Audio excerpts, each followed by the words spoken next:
नमस्कार।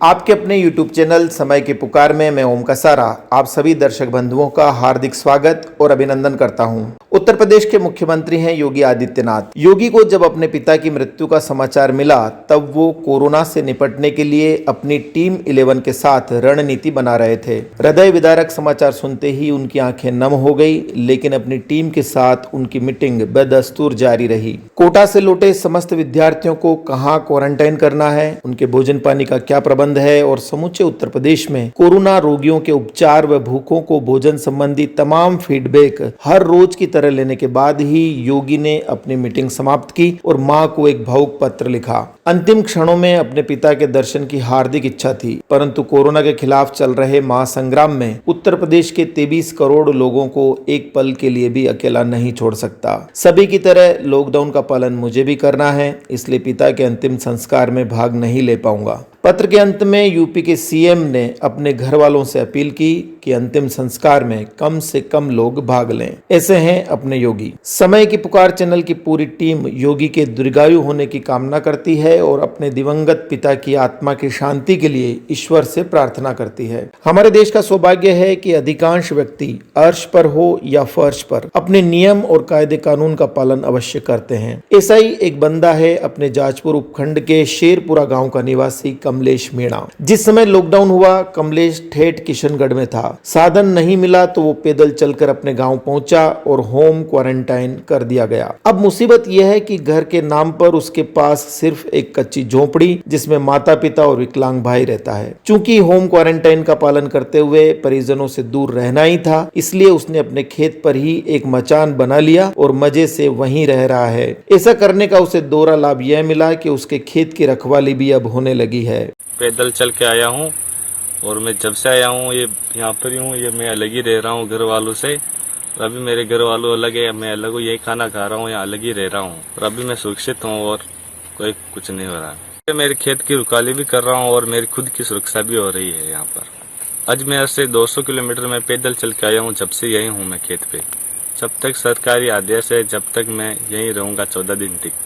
कमलेश की निगरानी में लगे प्रधानाध्यापक सोजीराम मीणा अपने सहयोगी गणेश कुमार मेहर के साथ प्रतिदिन मचान का निरीक्षण करने उसके खेत पर जाते ही जाते हैं। कमलेश मीणा 16 तारीख को गांव पहुंचा। गांव पहुंचते ही हमारी फाइटर टीम ने इसको क्वारंटाइन किया और उसके बाद तभी से ये गांव से 1 किलोमीटर दूर अपने खेत पर मचान में रह रहा है और घर वाले सभी सामान, इसको जरूरी सामान यही पहुंचा रहे। प्रतिदिन इसका निरीक्षण करती है और कमलेश का स्वास्थ्य बिल्कुल ठीक है।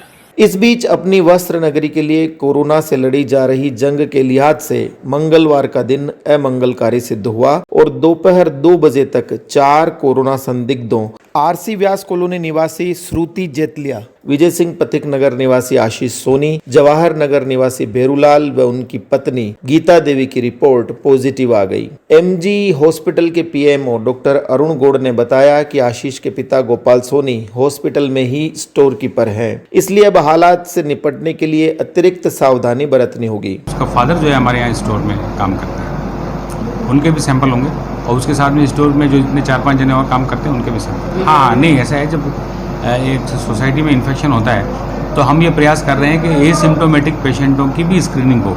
उनकी भी हम लोगों ने यहाँ जिला प्रशासन ने यहाँ सैंपलिंग कराई है, तो एसिम्प्टोमेटिक पेशेंट्स की भी हम लोग सैंपल कर रहे हैं ताकि अगर कोई ऐसा पेशेंट छुपा नहीं रह जाए जिसमें सिम्टम तो नहीं आ रहे लेकिन बाय द वे अगर वो पॉजिटिव है तो उसको टाइमली ट्रेस आउट करके हम उसको सोसाइटी से अलग कर सकते हैं। इधर तेजाजी का चौक के निकट शीतला माता मंदिर के सामने महिला रक्षक दल की 2 पुलिसकर्मियों से बदसलूकी करने वाले शाहरुख शाह नामक युवक के खिलाफ अब कर्फ्यू का उल्लंघन एवं पुलिसकर्मियों के साथ मारपीट करने का मामला भी दर्ज किया गया है। भीमगंज थाना प्रभारी सतीश चौधरी ने चेतावनी दी है कि कोई भी शहरवासी अपने घर से बिना वजह बाहर नहीं निकले और लॉकडाउन का सख्ती से पालन करे।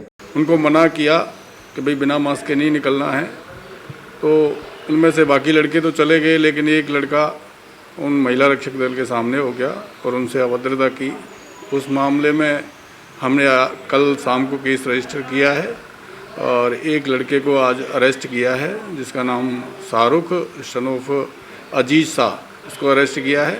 मुकदमा हमने 332, 353, 188 और 509 आईपीसी में दर्ज किया है। उधर जिला कलेक्टर राजेंद्र भट्ट ने अजमेर से बिना अनुमति आकर कार्यभार ग्रहण करने के आरोप में LIC के 3 अधिकारियों, सैटेलाइट शाखा के मनोज कुमार जैन और भोपालगंज शाखा के बेंजामिन व नरेंद्र कुमार शर्मा को क्वारंटाइन करने के आदेश दिए हैं। साथ ही शाखा प्रबंधकों को इन तीनों के खिलाफ नियमानुसार कार्रवाई करने को भी कहा है। इस बीच महाराष्ट्र के पालघर में सैकड़ों असामाजिक तत्वों द्वारा मॉब लिंचिंग के मार्फत 2 संतों व उनके ड्राइवर की निर्मम हत्या कर दिए जाने के विरोध में विश्व हिंदू परिषद ने जिला कलेक्टर के माध्यम से महामहिम राष्ट्रपति महोदय को एक ज्ञापन प्रेषित किया है।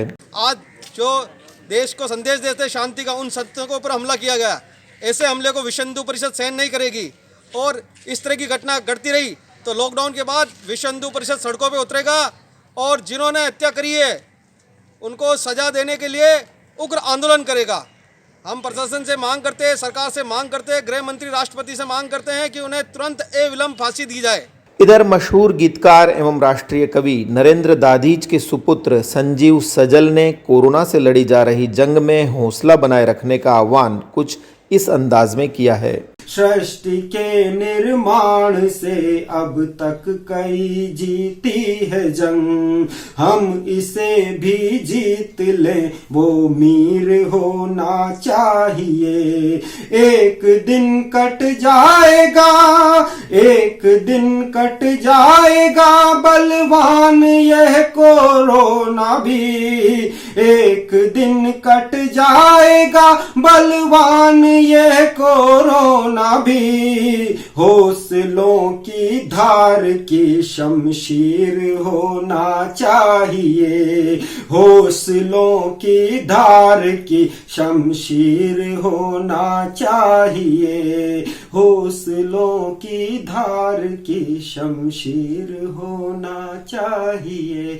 और अब अंत में मशहूर कार्टूनिस्ट KG कदम ने भिलवाड़ा में मिले 4 कोरोना रोगियों की खबर पक्की है या नहीं, इस पर अपनी विधा में कुछ यूं कटाक्ष किया है।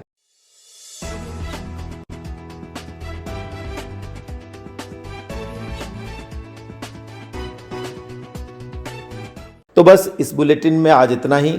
यदि ये आपको पसंद आया हो तो इसे शेयर अवश्य करें और आपके अपने YouTube चैनल समय की पुकार को सब्सक्राइब करना न भूलें। धन्यवाद। जय हिंद, जय भारत।